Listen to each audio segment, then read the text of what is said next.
श्री गणेशाय नमः। ओम श्री परमात्मने नमः। अग्नि पुराण 162वां अध्याय। धर्म शास्त्र का उपदेश। पुष्कर कहते हैं, मनु विष्णु याज्ञवल्क्य हारित अत्रि यम अंगिरा वशिष्ठ दक्ष संवर्त शतातप पराशर आपस्तंभ उष्णा व्यास कात्यायन बृहस्पति गौतम शंख और लिखित इन सब ने धर्म का जैसा उपदेश किया है वैसा ही मैं भी संक्षेप से कहूंगा। सुनो, यह धर्म भोग और मोक्ष देने वाला है।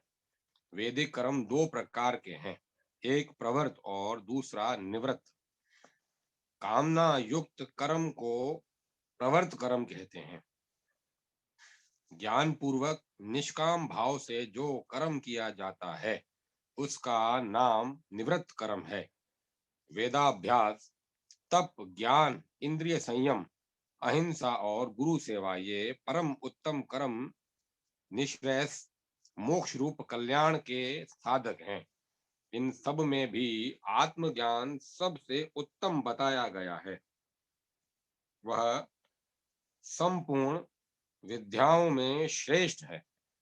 उससे अमृतत्व की प्राप्ति होती है। संपूर्ण भूतों में आत्मा को और आत्मा में संपूर्ण भूतों को समान भाव से देखते हुए जो आत्मा का ही यजन साधन करता है वह स्वराज्य अर्थात मोक्ष को प्राप्त होता है। आत्मज्ञान तथा शम मनोनिग्रह के लिए सदा यत्नशील रहना चाहिए। यह सामर्थ्य या अधिकार द्विज मात्र को विशेषतः ब्राह्मण को प्राप्त है, जो वेद शास्त्र के अर्थ का तत्वज्ञ होकर जिस किसी भी आश्रम में निवास करता है वह इसी लोक में रहते हुए ब्रह्म भाव को प्राप्त हो जाता है। यदि नया अन्न तैयार हो गया हो तो श्रावण मास की पूर्णिमा को तथा अथवा श्रवण श्रवण नक्षत्र से युक्त दिन को अथवा हस्त नक्षत्र से युक्त श्रावण शुक्ला पंचमी को अपनी शाखा के अनुकूल प्रचलित ग्रह सूत्र की विधि के अनुसार वेदों का नियम पूर्वक अध्ययन आरंभ करे।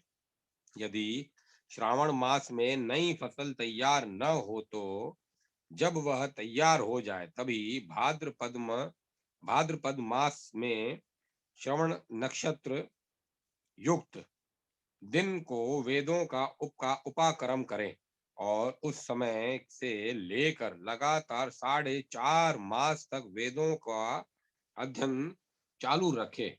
फिर पोष मास में रोहिणी नक्षत्र के दिन अथवा अष्टका तिथि को नगर या गांव के बाहर जल के समीप अपने गृह तक विधान से वेदाध्ययन का उत्सर्ग त्याग करे। यदि भाद्रपद मास में वेदाध्ययन आरंभ किया गया हो तो माघ शुक्ला प्रतिपदा को उत्सर्जन करना चाहिए, ऐसा मनु का कथन है। शिष्य, ऋत्विज, गुरु और बंधुजन इनकी मृत्यु होने पर 3 दिन तक अध्ययन बंद रखना चाहिए। उपाक्रम वेदाध्ययन का आरंभ और उत्सर्जन अध्ययन की समाप्ति जिस दिन हो उससे 3 दिन तक अध्ययन बंद रखना चाहिए। अपनी शाखा का अध्ययन करने वाला विद्वान अपनी शाखा का अध्ययन करने वाले विद्वान की मृत्यु होने पर भी 3 दिनों तक अनध्याय रखना उचित है।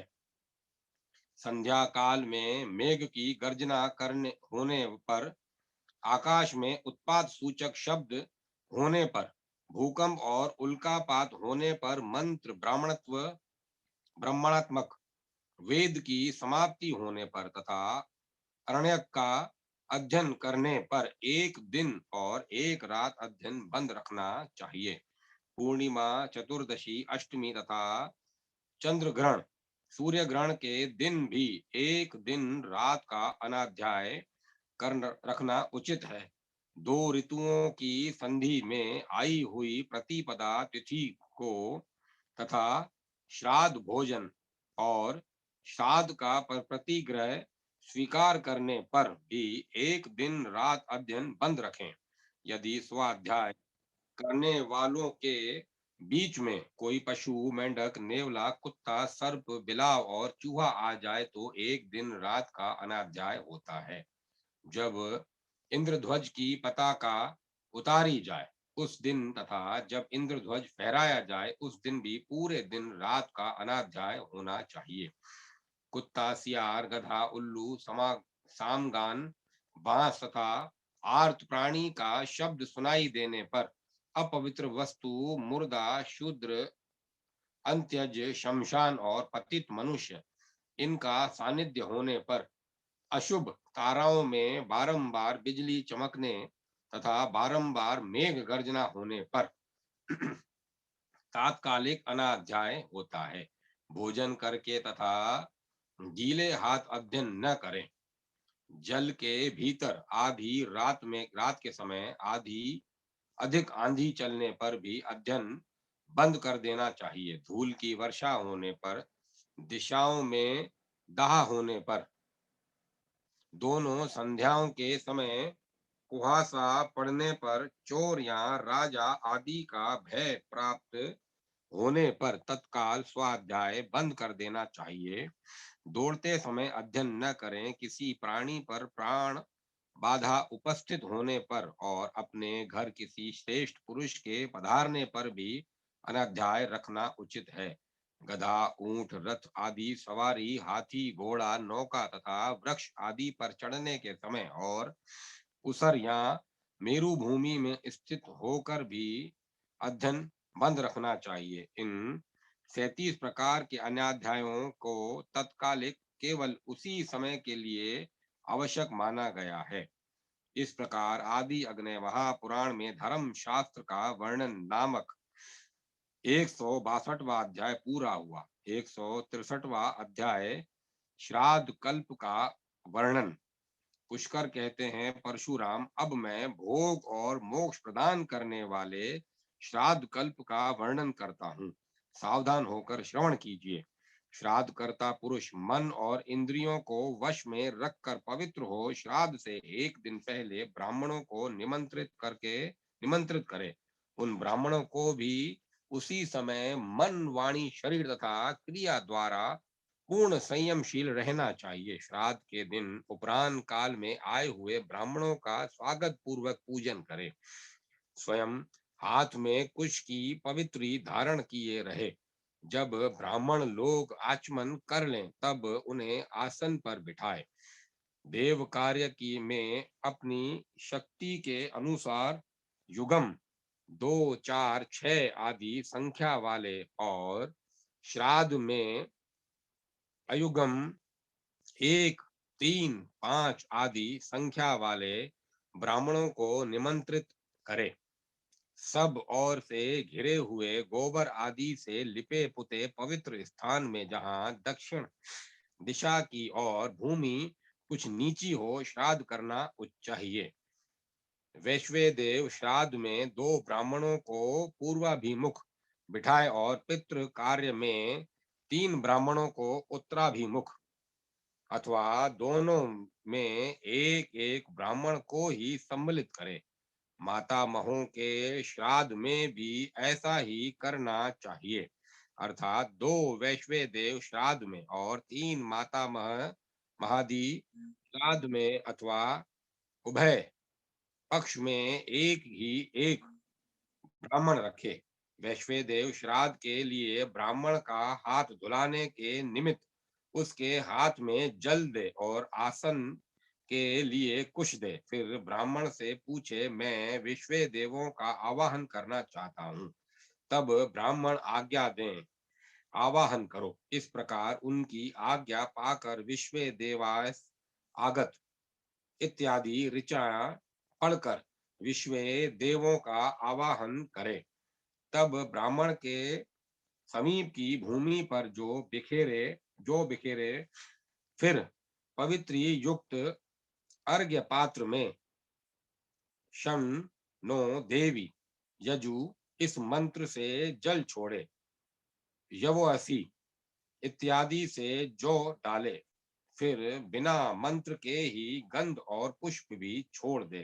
तत्पश्चात या देव्या आपह इस मंत्र से अर्घ्य को अभिमंत्रित करके ब्राह्मण के हाथ में संकल्प पूर्वक अर्घ्य दे और कहे, अमुक श्राद्धे विश्वे देवा इदम वो हस्ता हस्तार्घ्य नमः।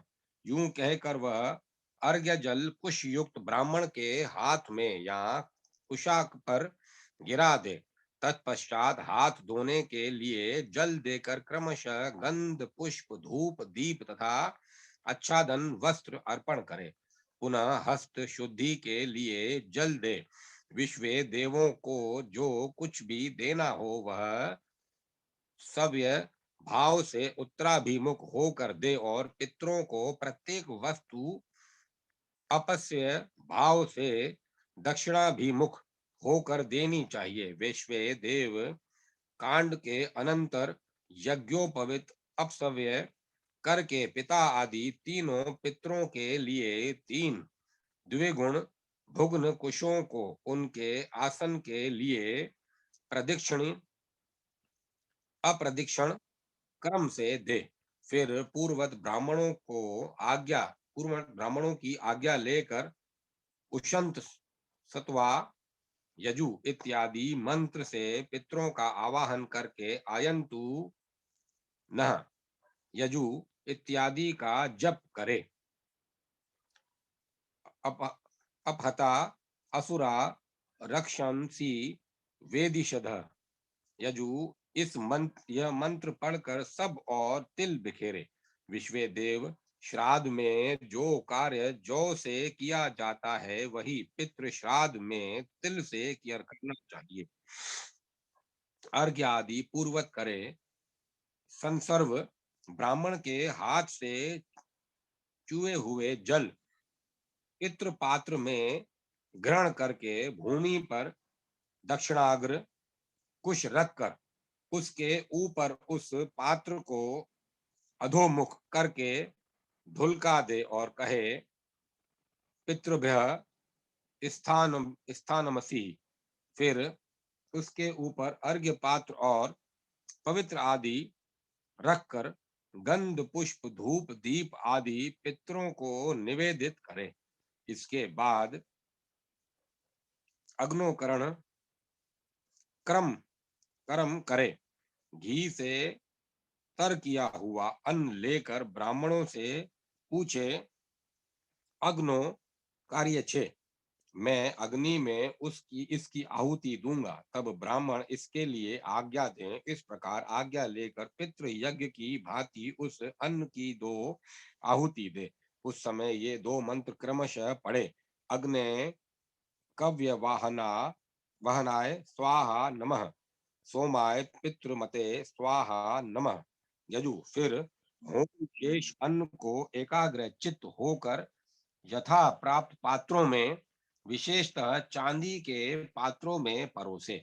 इस प्रकार अन्न परोसकर पृथ्वी ते पात्रम घोर पिधानम ब्राह्मणस्य मुखे इत्यादि मंत्र पढ़कर पात्र को अभिमंत्रित करे। फिर इदम विष्णु इत्यादि मंत्र का उच्चारण करके अन्न में ब्राह्मण के अंगूठे का स्पर्श कराए। तदंतर तीनों व्याहुतियों सहित गायत्री मंत्र तथा मधुवाता इत्यादि तीन ऋचाओं का जप करे और ब्राह्मणों से कहे, आप सुख पूर्वक अन्न ग्रहण करें। फिर वे ब्राह्मण भी मौन होकर प्रसन्नता पूर्वक भोजन करे। उस समय यजमान क्रोध और उतावली को त्याग दे और जब तक ब्राह्मण लोग पूर्णतया तृप्त न हो जाएं, तब तक पूछ पूछ कर प्रिय अन्न और हविष उन्हें परोसता रहे। उस समय पूर्वोक्त मंत्रों का तथा पावमानी आदि ऋचाओं का जप या पाठ करते रहना चाहिए। तत्पश्चात अन्न लेकर ब्राह्मणों से पूछे, क्या आप पूर्ण तृप्त हो गए? ब्राह्मण कहे, हाँ, हम तृप्त हो गए। यजमान फिर पूछे, शेष अन्न का क्या किया जाए? ब्राह्मण कहे, इष्ट जनों के साथ भोजन करो। उनकी इस आज्ञा को बहुत अच्छा कहकर स्वीकार करे, फिर हाथ में लिए हुए अन्न को ब्राह्मणों के आगे उनकी जूठन के पास ही दक्षिणाग्र कुश भूमि पर रखकर उन कुशों पर तिल जल छोड़कर रख दे। उस समय अग्नि धग्गाश ये इत्यादि मंत्र का पाठ करे, फिर ब्राह्मणों के हाथ में कुल्ला करने के लिए एक एक बार जल दे, फिर पिंड के लिए तैयार किया हुआ सारा अन्न लेकर दक्षिणाभिमुख हो पितृ यज्ञ कल्प के अनुसार तिल सहित पिंडदान करे। इसी प्रकार मातामह आदि के लिए पिंड दे, फिर ब्राह्मणों के आचमनार्थ जल दे। तदंतर ब्राह्मणों से स्वास्थि वाचन कराए और उनके हाथ में जल देकर उनसे प्रसन्नता पूर्वक कहे, आप लोग अक्षमस्तु कहें।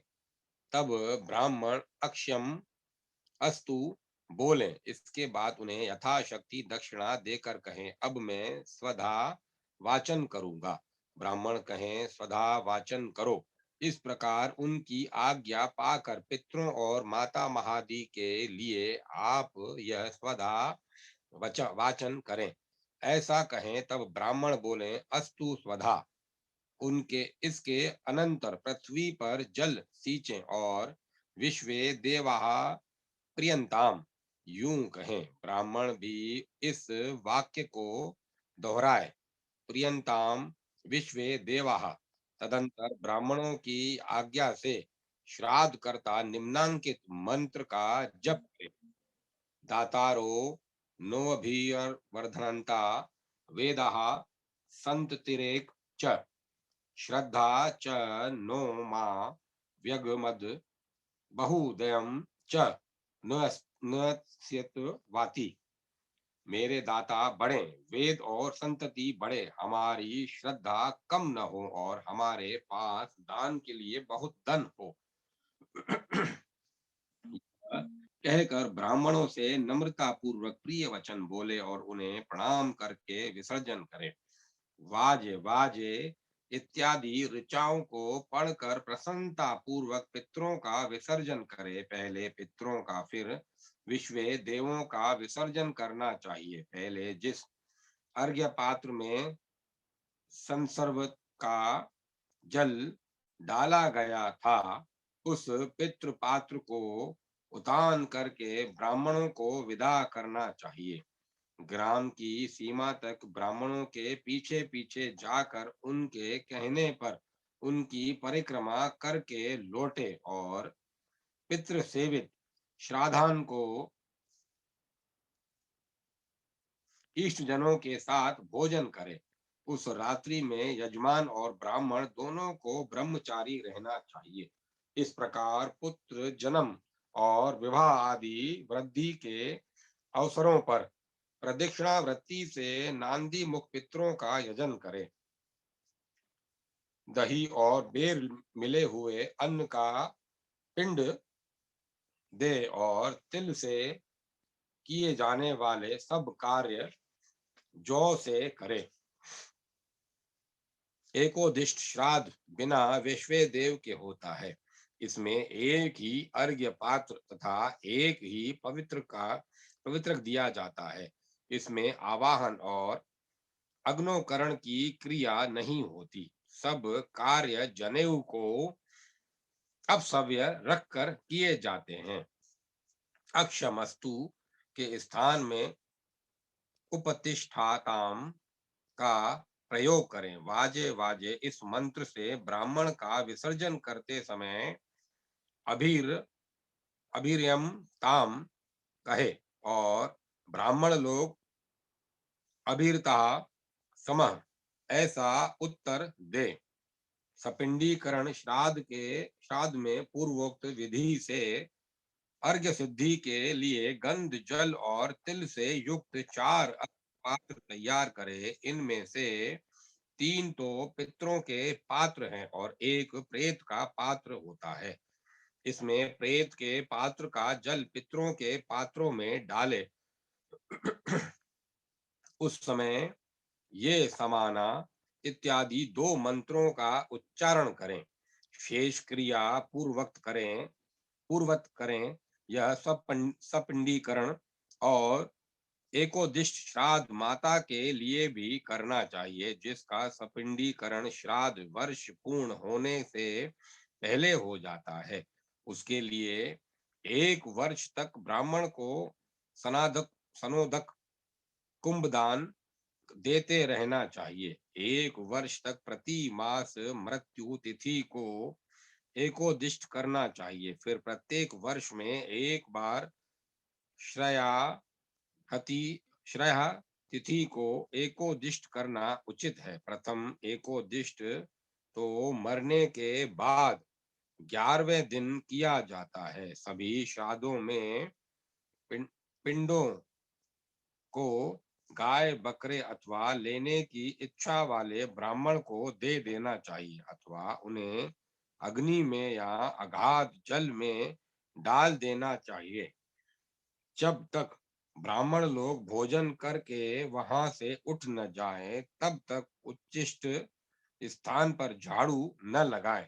श्राद्ध में हविषान के दान से 1 मास तक और खीर देने से 1 वर्ष तक पितरों की तृप्ति बनी रहती है। भाद्रपद कृष्णा त्रयोदशी को विशेषतः मघा नक्षत्र का योग होने पर जो कुछ पितरों के निमित्त दिया जाता है वह अक्षय होता है। एक चतुर्दशी को छोड़कर प्रतिपदा से अमावस्या तक की 14 तिथियों में श्रद्धान देने वाला पुरुष क्रमशः इन 14 फलों को पाता है। रूपशील युक्त कन्या, बुद्धिमान और रूपवान दामाद, पशु श्रेष्ठ पुत्र, धूत विजय, खेती में लाभ, व्यापार में लाभ, 2 खुर और 1 खुर वाले पशु, ब्रह्म तेज से संपन्न पुत्र, स्वर्ण रजत कुपयक त्रपु सीसा आदि जातियों में श्रेष्ठता और संपूर्ण मनोरथ जो लोग शस्त्र द्वारा मारे गए हों, उन्हीं के लिए उस चतुर्दशी तिथि को श्राद्ध प्रदान किया जाता है। स्वर्ग, संतान, औज, शौर्य, क्षेत्र, बल, पुत्र, श्रेष्ठता, सौभाग्य, समृद्धि, प्रधानता, शुभ प्रवर्त, चक्रता, अप्रतिहत शासन, वाणिज्य आदि, निरोगता, यश, शोकहीनता, परम गति, धन, विद्या, चिकित्सा में सफलता, कुप्य, त्रपु, सीसा आदि, गौ, बकरी, भेड़, अश्व तथा आयु, इन 27 प्रकार के काम्य पदार्थों को क्रमशः वही पाता है जो कृतिका के से लेकर भरणी पर्यंत प्रत्येक नक्षत्र में विधि पूर्वक श्राद्ध करता है।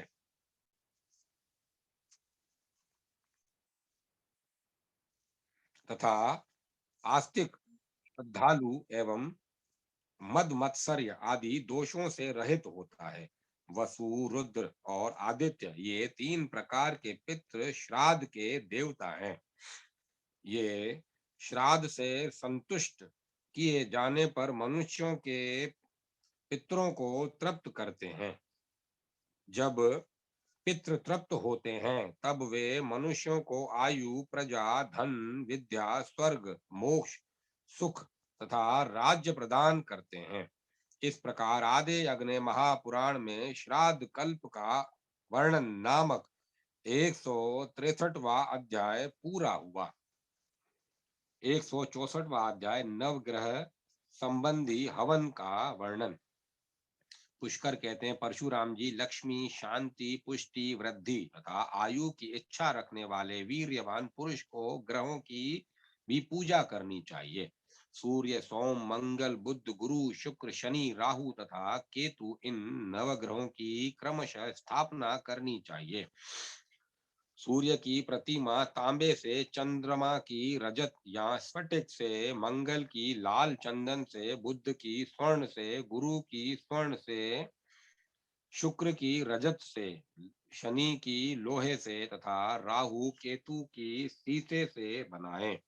इससे शुभ की प्राप्ति होती है। अथवा वस्त्र पर उनके रंग के अनुसार वर्णक से उनका चित्र अंकित कर लेना चाहिए। अथवा मंगल बनाकर उनमें गंध, चंदन, कुमकुम आदि से ग्रहों की आकृति बना लें। ग्रहों के रंग के अनुसार ही उन्हें फूल या वस्त्र भी देने चाहिए। सबके लिए गंध, बलि, धूप और गुगल देना चाहिए।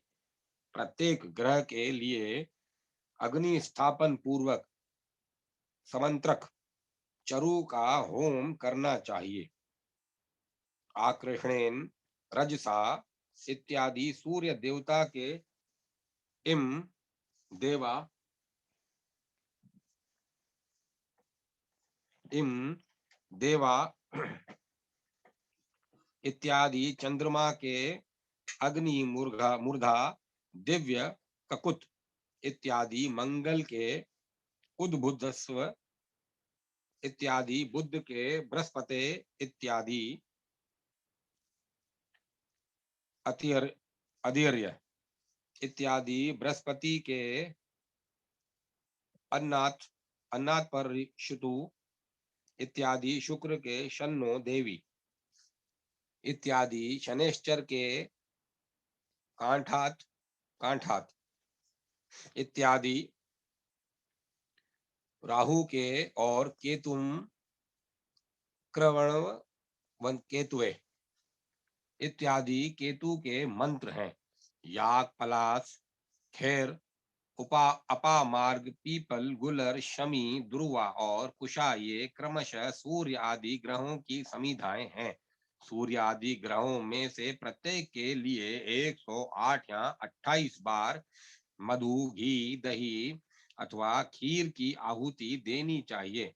गुड़ मिलाया हुआ भात, खीर, हविष, मुनि अन्न, दूध मिलाया हुआ साठी के चावल का भात, दही भात, घी भात, तिल चूर्ण मिश्रित भात, माश, उड़द मिलाया हुआ भात और खिचड़ी, इनका ग्रह के क्रमानुसार विद्वान पुरुष ब्राह्मण के लिए भोजन दे।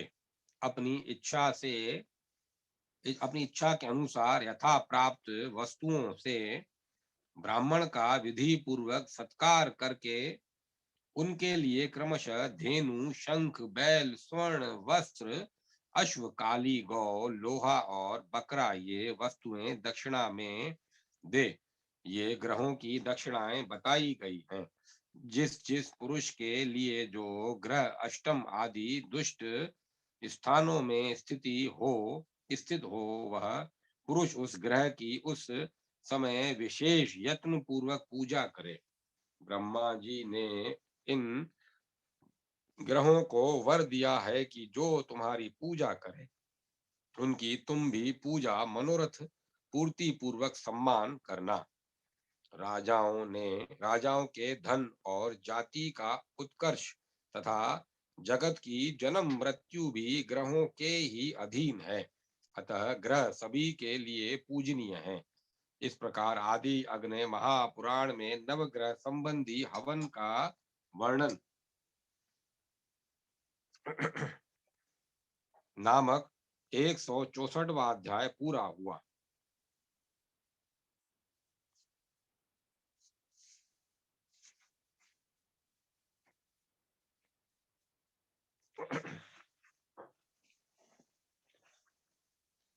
मनोरथ पूर्वक सम्मान करें। राजाओं के धन और जाति का उत्कर्ष तथा जगत की जन्म मृत्यु भी ग्रहों के अधीन है। अतः ग्रह सभी के लिए पूजनीय है। इस प्रकार आदि अग्नि महापुराण में नवग्रह संबंधी हवन का वर्णन नामक 164वां अध्याय पूरा हुआ। 165वां अध्याय विभिन्न धर्मों का वर्णन। अग्निदेव कहते हैं, वशिष्ठ, हृदय में जो सर्वसमर्थ परमात्मा दीपक के समान प्रकाशित होते हैं, मन, बुद्धि और स्मृति से अन्य समस्त विषयों का अभाव करके उनका ध्यान करना चाहिए। उनका ध्यान करने वाले ब्राह्मण को ही श्राद्ध के निमित्त दही, घी और दूध आदि गव्य पदार्थ प्रदान करें। प्रियांगु, मसूर, बैंगन और कुदों का भोजन न कराएं। जब पर्व संधि के समय राहु सूर्य को ग्रसता है, उस समय हस्तिच्छया योग होता है, जिसमें किए हुए श्राद्ध और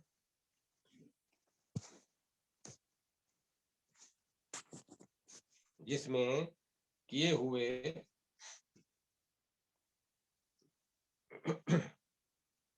श्राद्ध और दान आदि शुभ कर्म अक्षय होते हैं। जब चंद्रमा मघा, हंस अथवा हस्त नक्षत्र पर स्थित हो, उस समय उसे व्यवस्वती तिथि कहते हैं। यह भी हस्तिछाया योग है। बलि विश्व देव में अग्नि में होम करने से बचा हुआ अन्न बलि वैश्व देव के मंडल में न डालें।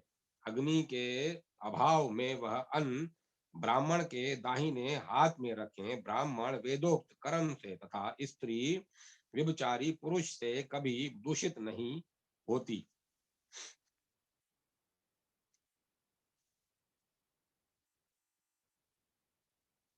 बलात्कार से उपभोग की हुई और शत्रु के हाथ में पड़कर दूषित हुई स्त्री का ऋतु काल पर्यंत परित्याग करें। नारी ऋतु दर्शन होने पर शुद्ध हो जाती है। जो संपूर्ण विश्व में व्याप्त एक आत्मा के व्यतिरेक से विश्व में अभेद का दर्शन करता है, वही योगी ब्रह्म के साथ एक ही भाव को प्राप्त आत्मा में रमण करने वाला और निष्पाप है। कुछ लोग इंद्रियों के विषयों से संयोग को ही योग कहते हैं। उन मूर्खों ने तो अधर्म को ही धर्म मानकर ग्रहण कर रखा है। दूसरे लोग मन और आत्मा के संयोग को ही योग कहते हैं। मन को संसार में सब विषयों से हटाकर क्षेत्रज्ञ परमात्मा में एकाकार करके योगी संसार बंधन से मुक्त हो जाता है। यह उत्तम योग है। 5 इंद्रिय रूपी कुटुंबों से ग्राम होता है। छठा मन उसका मुखिया है। वह देवता, असुर और मनुष्यों से नहीं जीता जा सकता। 5 इंद्रियां बहिर्मुख हैं। उन्हें आभ्यंतरमुखी बनाकर इंद्रियों को मन में और मन को आत्मा में निरुद्ध करें। फिर समस्त भावनाओं से शून्य क्षेत्रज्ञ आत्मा को परब्रह्म परमात्मा में लगावें। यही ज्ञान और ध्यान है। इसके विषय में कुछ भी कहा गया है, वह तो ग्रंथ का विस्तार मात्र है, जो जो सब लोगों के अनुभव में नहीं है। वह है, यूं कहने पर विरुद्ध, असंगत या सा प्रतीत होता है, और कहने पर वह अन्य मनुष्यों के हृदय में नहीं बैठता। जिस प्रकार कुमारी स्त्री सुख को स्वयं अनुभव करने पर ही जान सकती है, उसी प्रकार वह ब्रह्म स्वतः अनुभव करने योग्य है। योग रहित पुरुष उसे उसी प्रकार नहीं जानता, जैसे जन्मांध मनुष्य घड़े को। ब्राह्मण को संन्यास ग्रहण करते देख सूर्य यह सोचकर अपने स्थान से विचलित हो जाता है कि यह मेरे मंडल का भेदन करके पर ब्रह्म को प्राप्त होगा। उपवास, व्रत, स्नान, तीर्थ और तप ये फलप्रद होते हैं, परंतु ये ब्राह्मण के द्वारा संपादित होने पर संपन्न होते हैं और विहित फल की प्राप्ति कराते हैं। प्रणव पर ब्रह्म परमात्मा है, प्राणायाम ही परम तप है और सावित्री से बढ़कर कोई मंत्र नहीं है। यह वह परम पावन माना गया है। पहले क्रमशः सोम, गंधर्व और अग्नि ये तीनों देवता समस्त स्त्रियों का उपभोग करते हैं, फिर मनुष्य उनका उपभोग करते हैं। इससे स्त्रियां किसी से दूषित नहीं होती। यदि अस्वर्ण पुरुष नारी की योनि में गर्भाधान करता है तो तब तक नारी गर्भ का प्रसव नहीं करती जब तक अशुद्ध मानी जाती है। गर्भ का प्रसव होने पर जो रजोधर्म होने पर नारी शुद्ध हो जाती है। श्री हरि के ध्यान के समान पापियों की शुद्धि करने वाला कोई प्रायश्चित नहीं है। चांडाल के यहाँ भोजन करके भी ध्यान करने से शुद्धि हो जाती है। जो ब्राह्मण ऐसी भावना करता है कि आत्मा ध्याता है, मन ध्यान है, विष्णु ध्येय है, श्री हरि उससे प्राप्त होने वाले फल हैं और अक्षयत्व अक्षयत्व की प्राप्ति के लिए उसका विसर्जन है। वह श्राद्ध में पिंड पावनों को भी पवित्र करने वाला है। जो द्विज नैष्ठिक धर्म में अरुण होकर उससे च्युत हो जाता है, उस आत्मघाती के लिए मैं ऐसा कोई प्रायश्चित नहीं देखता जिससे कि वह शुद्ध हो सके। मनुष्य अपनी पत्नी और पुत्रों का असहायावस्था में परित्याग करके संन्यास ग्रहण करते हैं। वे दूसरे जन्म में विदुर संज्ञक चांडाल होते हैं, इसमें तनिक भी संदेह नहीं है। तदंतर वह क्रमशः 100 वर्ष तक गिद्ध, 12 वर्ष तक कुत्ता, 20 वर्ष तक जल पक्षी और 10 वर्ष तक शूकर योनि का भोग करता है। फिर वह पुष्प और फलों से रहित कंटीला वृक्ष होता है और दावाग्नि से दग्ध होकर अपना अनुगमन करने वालों के साथ ठूंठ होता है और इस अवस्था में 1000 वर्ष तक चेतना रहित होकर पड़ा रहता है।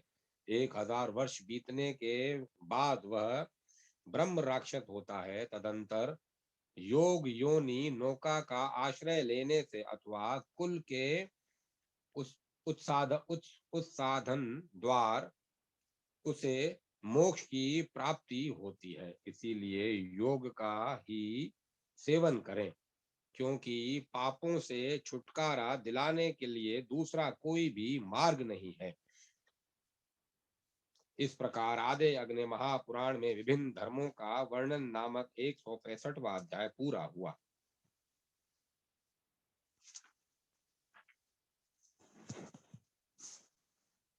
166वां अध्याय वर्णाश्रम धर्म आदि का वर्णन। पुष्कर कहते हैं, अब मैं श्रोत और समार्थ धर्म का वर्णन करता हूँ। वह 5 प्रकार का माना गया है। वर्ण मात्र का आश्रय लेकर जो अधिकार प्रवृत्त होता है उसे वर्ण धर्म जानना चाहिए। जैसे कि ब्राह्मण, क्षत्रिय और वैश्य, इन तीनों वर्णों के लिए उपनयन संस्कार आवश्यक है। यह वर्ण धर्म कहलाता है। आश्रम का अवलंबन लेकर जिस पदार्थ का संविधान होता है वह आश्रम धर्म कहा गया है। जैसे भिन्न पिंडादि का विधान होता है, जो विधि दोनों के निमित्त से प्रवर्तित होती है उसको नैमित्तिक मानना चाहिए। जैसे प्रायश्चित का विधान होता है। राजन, ब्रह्मचारी, गृहस्थ, वानप्रस्थ और सन्यासी, इनसे संबंधित धर्म आश्रम धर्म माना गया है। दूसरे प्रकार से भी धर्म के 5 भेद होते हैं। षणगुण, शाण गुण्य, संधि, विग्रह आदि के अभिधान में जिसकी प्रवृत्ति होती है वह दृष्टार्थ बतलाया गया है। उसके तीन भेद होते हैं, मंत्र, यक्ष प्रभृति अदृष्टार्थ है, ऐसा मनु आदि कहते हैं। उसके सिवाय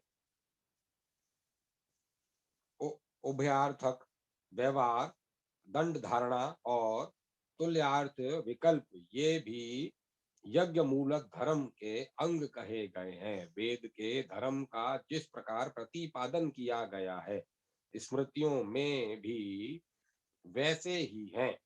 कार्य के लिए स्मृति वेदोक्त धर्म का अनुवाद करती है, ऐसा मनु आदि का मत है। इसीलिए स्मृतियों में युक्त धर्म वेदोक्त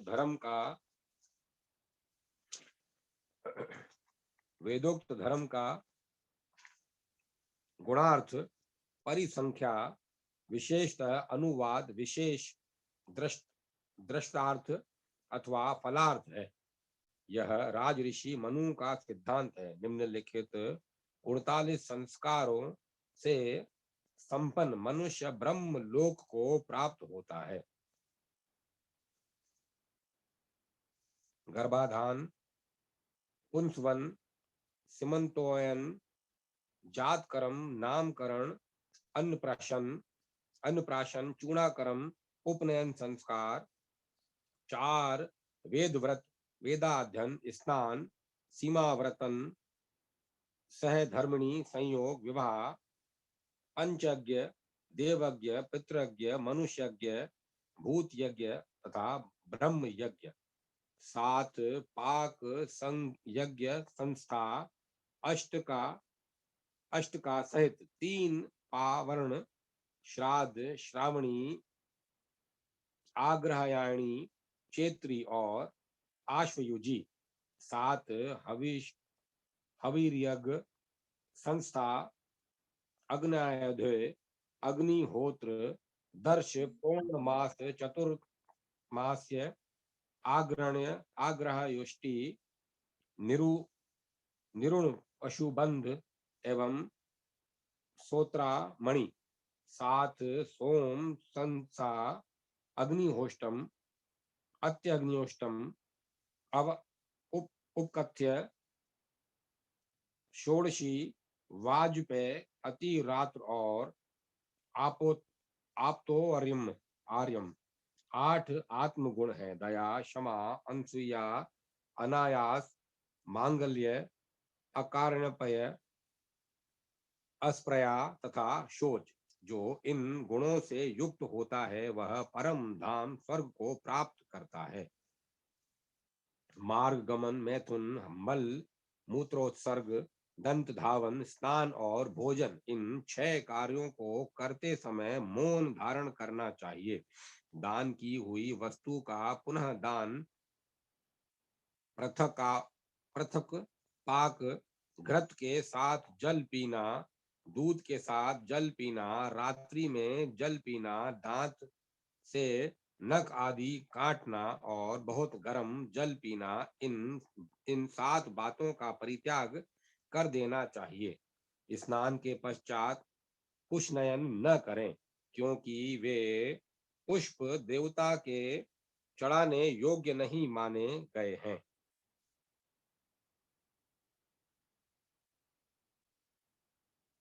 यदि कोई अन्य गोत्रीय असंबंधी पुरुष किसी मृतक का अग्नि संस्कार करता है तो उसे 10 दिन तक पिंड तथा उदक दान का कार्य भी पूर्ण करना चाहिए। जल, तृण, भस्म, द्वार एवं मार्ग, इनको बीच में रखकर जाने से पंक्ति दोष नहीं माना जाता। भोजन के पूर्व अनामिका और अंगुष्ठ के संयोग से पंच प्राणों को आहुतियां देनी चाहिए। इस प्रकार आदि अग्नि महापुराण में वर्णाश्रम धर्म आदि का वर्णन नामक 166वां अध्याय पूरा हुआ। अब मैं कथा को विराम देता हूँ।